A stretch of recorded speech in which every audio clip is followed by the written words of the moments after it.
সংসার নিপার ঘর সংসার আরেকটি ব্লগে অনেক অনেক স্বাগত। আশা করি যে যেখানে আছো ভালো আছো, সুস্থ আছো। এতদিন তোমাদের সাথে কুচবিহারের রাসমেলা শেয়ার করেছিলাম, কিন্তু এবার শেয়ার করছি আলিপুরদুয়ারের ছোট্ট রাসমেলা। তাই ভিডিওটা স্কিপ না করে পুরো ভিডিওটা দেখবে। যারা আমার ভিডিও রোজ দেখো তাদেরকে অসংখ্য ধন্যবাদ, আর যারা প্রথম দেখছো তাদেরকেও অসংখ্য ধন্যবাদ। হঠাৎ করে গোপা বৌদি ফোন করেছিল সন্ধ্যাবেলাতে রাসমেলায় যাওয়ার জন্য। তো আমি প্রথমে আসবো না ভাবছিলাম, তারপরে আবার চলেও এলাম। আমি, গঙ্গাদা আর গোপা বৌদি আর পাশের বাড়ি কাকু মেলা দেখতে এসেছি। কুচবিহারের বড় রাসমেলার মতো এটা নয়, খুবই ছোট্ট এই রাসমেলাটা। তবে এই পুতুলগুলো এত সুন্দরভাবে সাজিয়েছে আর এত সুন্দর বানিয়েছে, দেখে মনটা একদম ভালো হয়ে গেল। মেলাতে এলে এই পুতুলগুলো দেখতে কিন্তু অসাধারণ লাগে, কারণ রামায়ণ, মহাভারত এবং ঠাকুরদের নানান কাহিনী এখানে তোলা থাকে, নানান রূপ তোলা থাকে, সেই জন্য দেখতে ভীষণ ভালো লাগে। তোমাদের সাথে আগেও শেয়ার করেছিলাম দুর্গাবাড়ির দুর্গাপুজো, এবার শেয়ার করছি দুর্গাবাড়ির রাসমেলা। তো চলো দেখতে থাকো, আমি আর বকবক করছি না।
মেলার বিশেষ আকর্ষণ পুতুনা, আর এই পুতুনা না দেখলে কিন্তু মেলা অসম্পূর্ণ।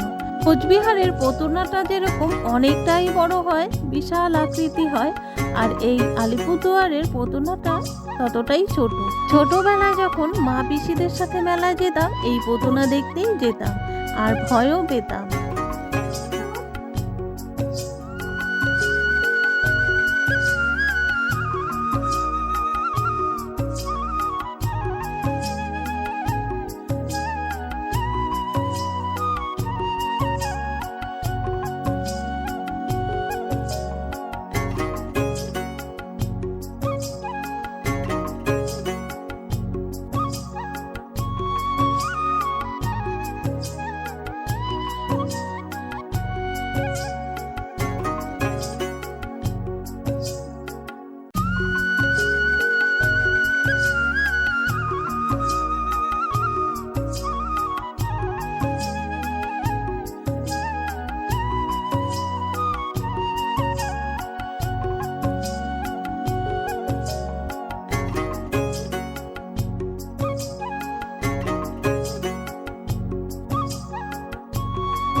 আমাদের ঘোরা কেনাকাটা কমপ্লিট হয়ে গেল। সেরকম কিছু কিনিনি, গোপা বৌদি কয়েকটা কাপ কিনলো আর আমাকে একটা গঙ্গাদার লবণ রাখার বয়াম কিনে দিল।